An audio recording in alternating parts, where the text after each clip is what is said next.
ऐसे ही कड़वे प्रवचन के लिए हमारे चैनल को लाइक एवं सब्सक्राइब करिए। हमारी पूजाएं, हमारी प्रार्थनाएं भी कोई अर्थ नहीं रखती। क्यों? एक छोटी सी कहानी से आपको कहूं। पूछा है कि हम पूजा करते हैं, प्रार्थना करते हैं, तो क्या ये सब व्यर्थ है? समुद्र में एक नाव थी, बहुत यात्री उस नाव पर थे, एक फकीर भी था। नाव किनारे के करीब करीब पहुंचने को थी।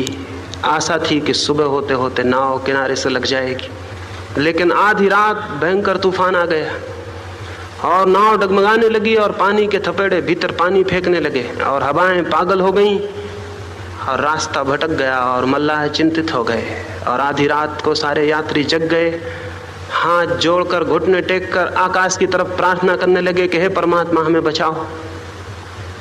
और उस प्रार्थनाओं में कहने लगे कि अगर हम बच गए तो इतना दान करेंगे, अगर बच गए तो तीर्थ हो आएंगे, अगर बच गए तो ऐसा करेंगे वैसा करेंगे। भगवान को आश्वासन भी देने लगे। मनुष्य की भाषा में कहें तो रुष्वत देने लगे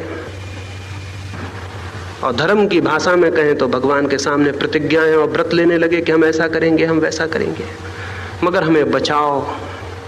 वो फकीर था। सारे लोगों ने उससे कहा कि तुम भी प्रार्थना करो, तुम्हारी प्रार्थना वो ज्यादा सुन लेगा क्योंकि तुम फकीर हो, निकट का तुम्हारा संबंध है, तुम्हारी बात जल्दी सुन लेगा। लेकिन वो फकीर अजीब था, वो आंखें बंद किए बैठा रहा और प्रार्थना में सम्मिलित नहीं हुआ। तो वो सब बहुत नाराज हो गए और उसने कहा कि तुम कैसे दुष्ट आदमी हो, तुम भगवान के निकट रिश्तेदार मालूम होते हो, जीवन भर के फकीर हो, तुम कहोगे तो जल्दी मान लेगा। मिनिस्टर भी उसका कोई रिश्तेदार कहता है तो जल्दी मान लेता है, भगवान भी तुम्हारी जल्दी मान लेगा। लेकिन तुम हो कि तुम चुप बैठे हो। वो फकीर लेकिन चुप बैठा रहा। सुबह होने के करीब थी, बजरा डमाडोल हो रहा था, डूबने के करीब था। वो सारे लोग आंसू बहा रहे हैं, प्रार्थना कर रहे हैं। और तभी वो फकीर चिल्लाया कि ठहर जाओ, देखो वायदा मत कर देना, वचन मत दे देना, प्रॉमिस मत कर देना भगवान से, किनारा करीब आ गया है। वो तो सब बेचारे प्रार्थना में थे, आंख उठा के देखा किनारा करीब था, प्रार्थना वहीं भूल गए, अपना सामान बांधने लगे। उस फकीर ने कहा कि देखी तुम्हारी प्रार्थना, किनारा करीब आ गया तो एक भी घुटना टेके ना रहा, एक भी हाथ जोड़े ना रहा, सब उठाए अपना सामान बांधने लगे और भूल गए प्रार्थना और भगवान दोनों।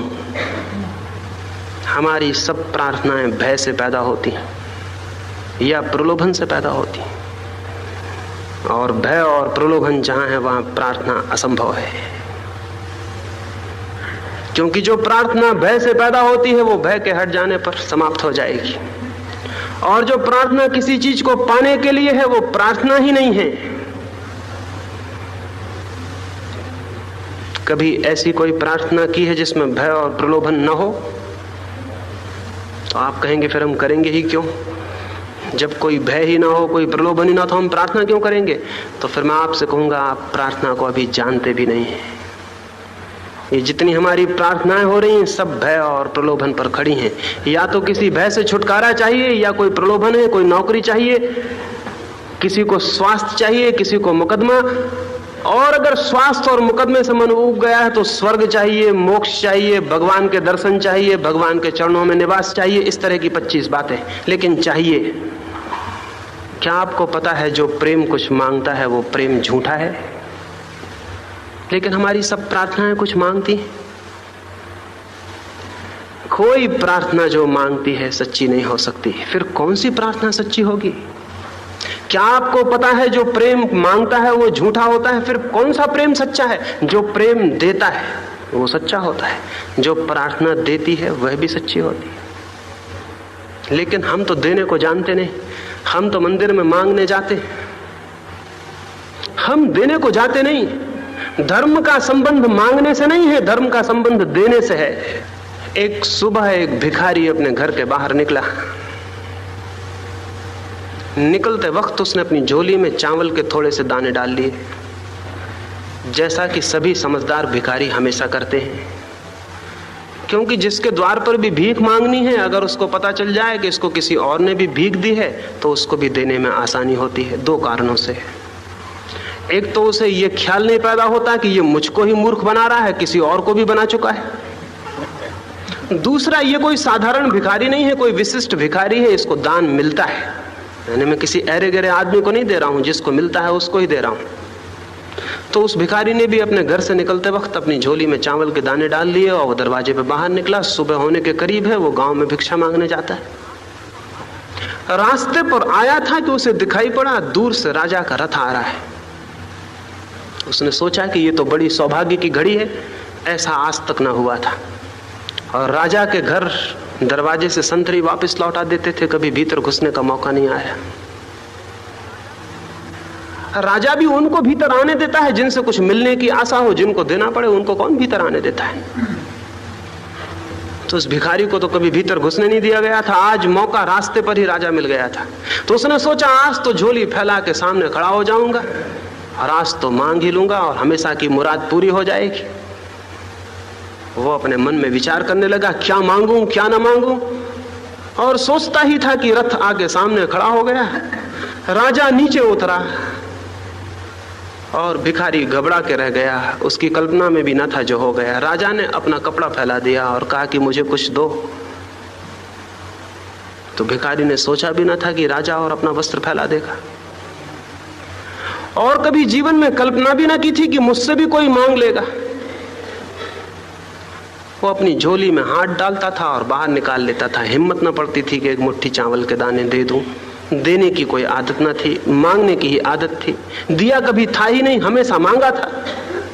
कल्पना में भी नहीं सोचा था कि कभी देना पड़ेगा, ऐसा पहाड़ भी सिर पर गिरेगा कि देना पड़े।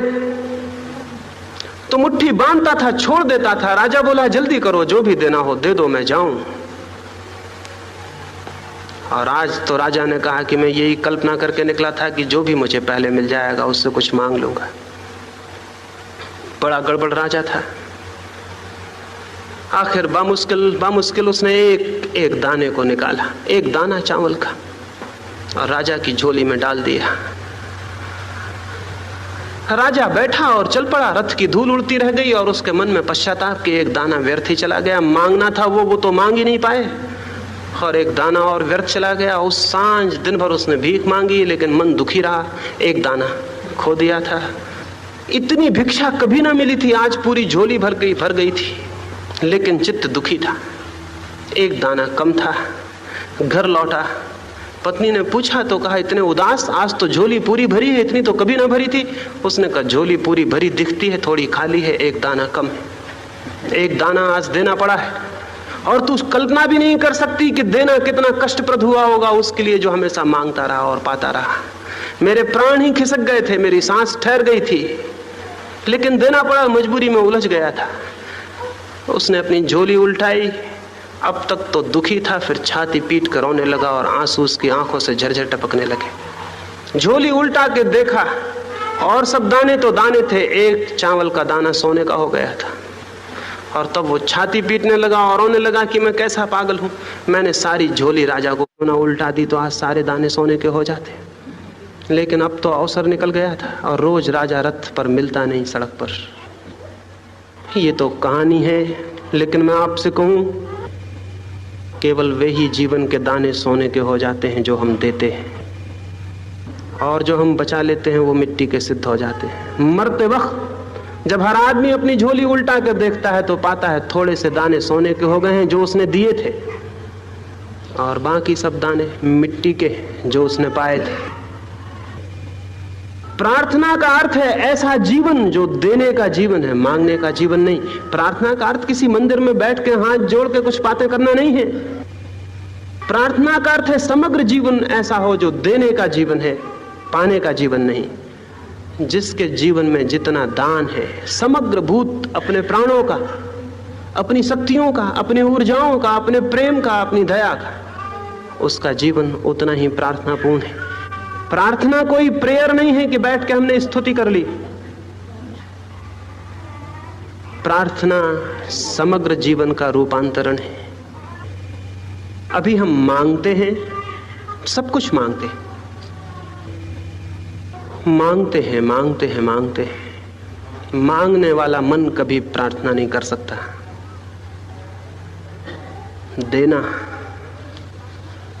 देना ही प्रार्थना है। प्रार्थना कोई शब्दों की स्तुति नहीं है, पूरे जीवन का देना है। तो देने की जिसके जीवन में दृष्टि होती, और हमारे जीवन में तो मांगना ही मांगना होता है। भिखमंगा मांगता है तो ये मत सोचना कि भिखमंगा मांगता है। हम सब भी भिखमंगे हैं, कोई छोटा भिखमंगा है, कोई बड़ा भिखमंगा है, हम सब भिखारी हैं। जिनको हम महामहिम कहते हैं और जो बहुत बड़े बड़े हैं, वे भी मांगते ही रहते हैं। एक फकीर था फरीद, वो अकबर के समय में हुआ। उसके गांव के मित्रों ने उससे कहा कि मित्र, अकबर तुम्हें बहुत आदर करता है, तुम जाओ और उससे कहो कि हमारे गांव में एक मदरसा खोल दे, एक स्कूल खोल दे। फरीद गया, सोचा जल्दी जाऊं, सुबह सुबह अकबर का मन अच्छा होगा। भिखमंगे सभी सुबह सुबह आते हैं, सांझ कोई भिखमंगा नहीं आता। भिखमंगे बहुत दिनों से मनुष्य के मन को समझते हैं कि सुबह सुबह थोड़ा ताजा रहता है, सांझ थक जाता है। सुबह मिल जाए तो कुछ मिल जाए, सांझ तो कोई देगा नहीं।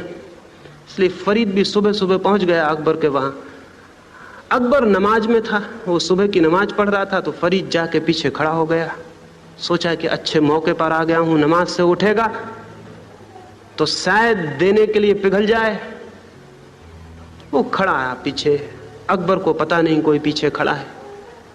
अकबर हाथ जोड़ के जब नमाज पूरी किया, प्रार्थना पूरी किया, तो उसने कहा, हे भगवान, हे परमपिता, मेरे राज्य को और बढ़ा, मेरे धन को और बढ़ा कर, मेरी सीमाओं को और दूर ले जा, मेरी यश की पताका और ऊंची उठा।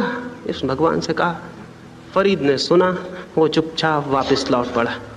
अकबर उठा, उसने देखा कि फरीद लौटता है, उसने रोका और पूछा कि आए और चले बिना कुछ कहे।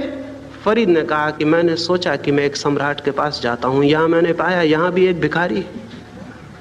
मैं तो सोच के आया था कि एक सम्राट के पास जाता हूं, लेकिन तुम्हारी प्रार्थना सुनी और पाया कि तुम भी एक भिखारी हो, तो अब मैं वापस लौट जाता हूं। एक भिखारी से मांगना तो शोभा नहीं देता, और अगर अब मांगना ही होगा तो हम भी उसी से मांग लेंगे जिससे तुम मांगते थे। अब तुमको बीच में क्यों ले, अब अकारण तुमको क्यों परेशान करें। फरीद लौट गया, उसने अकबर से नहीं मांगा। फरीद की आत्मकथा में बाद में लिखा है कि वो लौट गया, उसने नहीं मांगा, क्योंकि उसने कहा एक भिखारी से क्या मांगना। तो हम सब भिखारी हैं, हम सब मांग रहे हैं, और जो मांगने वाला है वो प्रार्थना करेगा तो प्रार्थना में भी मांगना ही होगा, भीख ही होगी। परमात्मा के पास भिखारी होकर कोई कभी नहीं पहुंचा है, परमात्मा के पास सम्राट होकर पहुंचना पड़ता है। जो देता है वो पहुंचता है, जो मांगता है वो कभी नहीं पहुंचता। इसलिए मैं आपकी प्रार्थनाओं की समर्थन में नहीं हूं, लेकिन हाँ, एक प्रेम का जीवन हो सकता है, देने का जीवन हो सकता है, वो जीवन प्रार्थना है। उसमें कोई परमात्मा नहीं होता, सिर्फ देना होता है, सिर्फ दान होता है, सिर्फ प्रेम होता है। और धीरे धीरे देना और दान और प्रेम उस जगह पहुंच जाता है कि हम अपने को समग्रीभूत खो देते हैं, सब भांति दे डालते हैं। उसी स्थिति में जबकि हम सब भांति दे चुके होते हैं, उसकी उपलब्धि होती है जो सब कुछ है। तो इसलिए इन प्रार्थनाओं का कोई मूल्य नहीं, कोई अर्थ नहीं। एक और अंतिम प्रश्न, फिर और जो प्रश्न बच गए हैं वो मैं कल चर्चा करूंगा। एक मित्र ने पूछा है कि हम जो कुछ भी करते हैं सभी में कामना रहती है, वासना रहती है, इच्छा रहती है। कोई ना कोई कामना, कोई ना कोई इच्छा, कोई ना कोई वासना, कोई डिजायर, हम जो भी करते हैं कोई पाने की आकांक्षा रहती है। और आप कहते हैं पाने की आकांक्षा ना हो तब तो फिर हम कुछ करेंगे ही नहीं।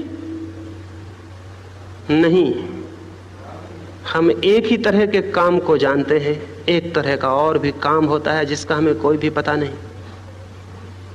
हम एक ही तरह के काम को जानते हैं जिसमें कुछ मांगना, कोई इच्छा, कोई लक्ष्य, कोई फल की प्राप्ति। हम एक तरह का और भी काम होता है, उसे हम जानते ही नहीं। और बड़े आश्चर्य की बात यह है कि वही काम, वो दूसरी तरह का काम ही जीवन में धर्म को, सत्य को, परमात्मा को लाता है। एक छोटी सी घटना से बात कहूं। अकबर ने एक रात्रि तानसेन को विदा करते वक्त कहा, तुम्हारे गीत सुनता हूं, तुम्हारा वाद्य सुनता हूं तो मेरे प्राण इस भांति सम्मोहित हो जाते हैं और मुझे ऐसा लगने लगता है कि तुमसे बेहतर तो कभी किसी ने भी नहीं बजाया होगा और तुमसे बेहतर कभी कोई बजा भी नहीं सकेगा।